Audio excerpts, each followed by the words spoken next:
Hello everyone and welcome to Voice of the Box. Today joining me is Brock Heward, co-host of the Salk and Brock Show here at 710 ESPN Seattle. Brock, first of all, thanks for taking the time to join me, first and foremost. You got it. And, I think a great place to start would be to really help my viewers. Your athletic background obviously is pretty well documented. We're not going to cover that too much. I'd like to, but we're not going to. But more importantly, was there an event or a series of events that led you into the broadcast sports world? Maybe there was something at school. Maybe you could share with how you got into it. I think the one thing, actually in school I was a pre-med, so I had no communications or journalism or any of that throughout school. But I think when you play quarterback, as I played through my years, you get used to a lot of this and a lot of this. And you're kind of outside of the coach, you're the one that's dealing a lot with the media, a lot of the interviews and a lot of your face and your messaging. Again, outside of the head coach, you're kind of next in line. So I think just through the years, and for me, fortunately, even at the high school level, playing a fairly high-profile high school in the state, and Billy Joe Hobart and Brother Damon goes through. So I actually got introduced to this element in high school, and then obviously through my years at the University of Washington. And then when my football career ended, which for everybody in the NFL it ends, you're terminated at some point. And I was terminated 6 years in. You kind of have to figure out, well, what is next for me? Got invited to a few shows and radio, and all of a sudden just found that this was something that really fit my eye, really fit some of my analytical gifting. And I've said this before, as a player, I think it was almost detrimental how much I analyzed the game, but in this profession, especially in my color job during college football season, that analytical side really helps. So what was the biggest challenge, if there was one, for you to make that change? Obviously you're used to being interviewed, and now you're on the other side of the media equation. And what was the biggest transition that you had to make? I think truly one of the biggest transitions for me, and this will be different for students if you're not a pro athlete, for me, it was the humbling of the humility of starting over. That when you realizing that just because you were a pro athlete or you achieved at that level doesn't mean all of a sudden you have a skill set to do this. And I was fortunate to get some very good counsel and advice from people to say, go at everything. I wrote newspaper articles, I did radio, I did post-game, I did pre-game, I did games, I did TV, I did as much as I could possibly silly post-game show, just doing and inundating myself with everything and jumping in and doing whatever the cost, and often, especially after my NFL paychecks, very humbling at times. But you have to start over, and you have to work, and you have to outwork people. And I think that was, honestly, looking back at it now, one of the keys, and one of the things I tell people, and especially the pro athletes, but it's no different for the college students and otherwise, you better be prepared to start at ground zero with absolutely nothing. And that old adage of working hard, and that's the only way you make it in this business.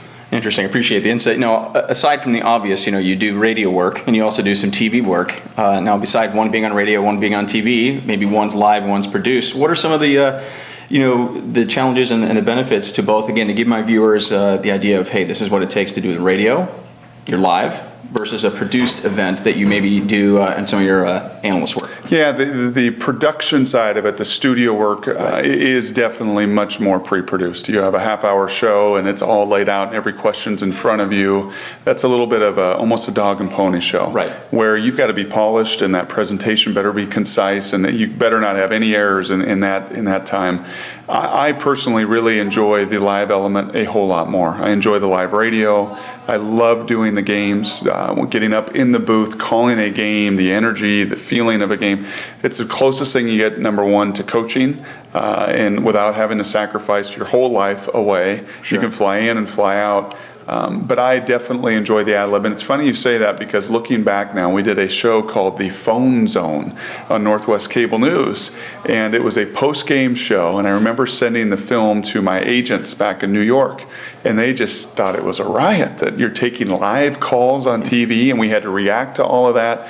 And that training, that ad-libbing, that training is so valuable. I would imagine. No prompter, no screens, very little production, on the fly, and the more of that you can do out of your comfort zone, I think really the better. I think that leads into another great question, especially on radio, where you might have somewhat of a loose script, not your first 15, 20 plays, but you're on, and you got a co-host, but you've got to know a lot about a lot of the variety there. What can you share with the audience that for those that just listen to it day in and day out in their cars or in their homes about what it takes, to be prepared here you go, each and every day. Yeah, every single day. We have every segment of our show pretty much laid out as you get into the day. And obviously, you improvise and you ad-lib, but for 4 hours, we've got 4 segments an hour.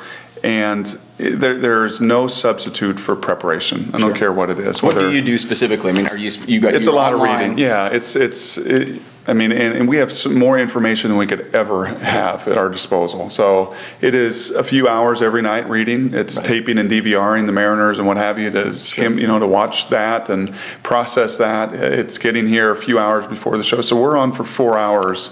And there is easily 4 to 5 hours of prep before you go on. Between the night before and the morning of. So. And I know you've got people in your ears, and I'm just curious, not as a whole, as the station as a whole, but the broadcast piece. You've got yourself and your co-host. Yep. Maybe you could share with me who else is there on the actual production piece. You've probably got a board op person. You've got someone that may be in your ear that if you need someone. Can you share what other opportunities, entry points might there be, or people that actually go into your show specifically? Yeah, one of the critical elements is your producer. And we've got a good young guy that's hungry and creative.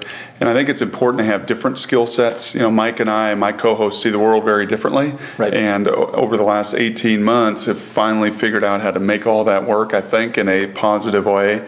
And yeah, you have a producer that handles more of the technical side. We have loads of interns who come in, and many of the interns here, a number of them now have jobs as board ops and as fill-ins and doing other work. So, it's not a massive operation. In fact, if you were to come and watch our show and you listen to it and you realize really it's Mike and I and the producer, we have some obviously people above us that will check in and we have to meet with, and they'll break down some of the things they like and don't like.